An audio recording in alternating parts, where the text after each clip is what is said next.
नमस्कार. आजच्या बातमीपत्रामध्ये आपणा सर्वांचं स्वागत आहे. बघूयात आजच्या ठळक घडामोडी.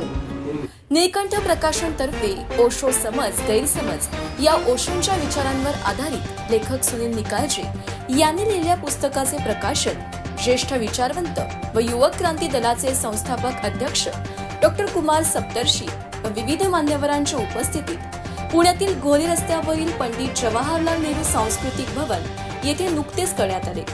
या प्रसंगी महाराष्ट्र काँग्रेसचे प्रदेश सरचिटणीस ॲडव्होकेट अभय छाजेड, युवक क्रांती दलाचे उपाध्यक्ष संदीप बर्वे, ओशो संन्यासी साधना सपारे, ओशो समज गैरसमज या पुस्तकाचे लेखक सुनील निकाळजे उपस्थित होते. या कार्यक्रमाचे सूत्रसंचालन सुनील देवधर यांनी केले, तर आभार प्रदर्शन सायली जगताप यांनी मानले. ओशो समज गैरसमज हे पुस्तक आणि त्याचे लेखक सुनील निकाळजे यांचं पुस्तक आता नुकतंच प्रकाशित झालं. ते मी आधीच वाचलं आहे सर्व. त्यांनी मला आधी कॉपी दिली होती. मला असं वाटतं ओशोसारखी माणसं आपल्याला झोपेत असताना खडखडून जागं करतात. तर त्या दृष्टीनं हे पुस्तक एक पाऊल आपल्याला सोबत घेऊन जातं ओशोकडे. तर ओशोंचं सगळं वक्तव्य, त्यांचा अभ्यास खूप होता, अतिशय प्रज्ञावान होते आणि त्यांनी आपल्या विवेकबुद्धीला नेहमी आवाहन केलेलं आहे. आंतरिक गोष्टी त्यांना महत्त्वाच्या वाटायच्या, बाह्य गोष्टी फार महत्त्वाच्या वाटायच्या नाही. आणि निखिलला त्यांच्यापासून प्रेरणा मिळाली आणि त्यांनी हे पुस्तक लिहिलं. हे पुस्तक नक्कीच सर्व आवृत्ती खपेल अशी शुभेच्छा मी त्याला देतो. मी सुनील निकाळजे. मी लहानपणापासून अतिशय बंडच होतो आणि मला स्मशानामध्ये जायला आजही आवडतं आणि मृत्यू हा माझा तसा अत्यंत आवडीचा विषय आहे. आणि जेव्हा मी ओशो वाचला त्यावेळी मला समजलं मृत्यू ही एक संकल्पना आहे, जीवन हे एकच सत्य आहे.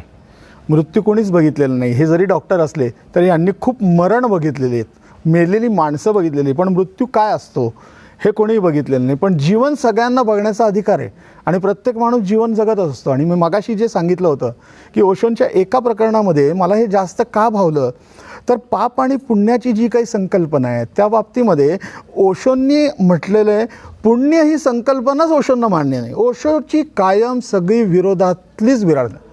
ओशोंना पुण्य ही संकल्पना मान्य नव्हती. ओशोंनी स्पष्ट शब्दात सांगितलं होतं पुण्य काही नसतं, पाप छुपाने का एक जरिया होता है. जर तुम्ही पापच केलं नाही तर पुण्य करायची काही गरजच नाही आहे. दैनंदिन जीवनामध्ये आपण इतकं पापी, सकाळी उठायचं, पायामध्ये काही घालायचं नाही, रंगीबिरंगी भगवी कपडे घालायची, पांढरी कपडे घालायची, वेगवेगळ्या प्रकारची कुंकं लावायची आणि देवाकडे जायचं आणि माफी मागायची, कन्फेशन करायचं, मला चांगली बुद्धी दे म्हणायचं आणि दुकान उघडायचं. तिकडे मग कसा इन्कम टॅक्सला चुना लावता येईल, GSTला कसा चुना लावता येईल आणि बाकीचं काही करायचं.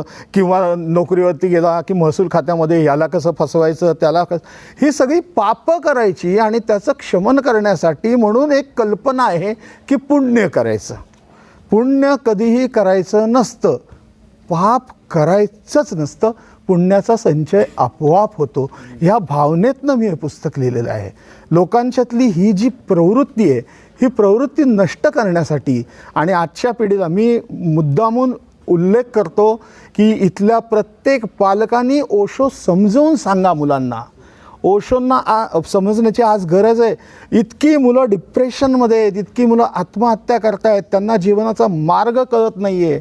आज हे पुस्तक मी लिहिलं आहे हे तरुणांसाठी लिहिलेलं आहे. आता आपली तर साठी उलटून गेली, ह्याची काही गरज नाही आहे, पण आपल्यापासून या पिढीला काहीतरी देता यावं. ओशोंनी त्यांच्यामध्ये म्हटलेलं आहे, माझ्या पुस्तकाच्या वरती स्लोगन दिलेलं आहे की मी या जमिनीमध्ये इतकी स्फोटकं इतकी पेरून ठेवलेली आहेत आणि ती आवश्यकतेपेक्षा मी जास्तच पेरून ठेवलेली आहेत, कारण ही आत्ताच्या पिढीला तर फुटून त्यातनं सुरुंग बाहेर पडले पाहिजे, येणाऱ्या भावी पिढ्यांनाही. आणि असं केलं तर त्यांच्याजवळ हे राजकारणी आणि धर्मकारणी अजिबात जाऊ शकणार नाहीत. हाच माझा उद्देश होता.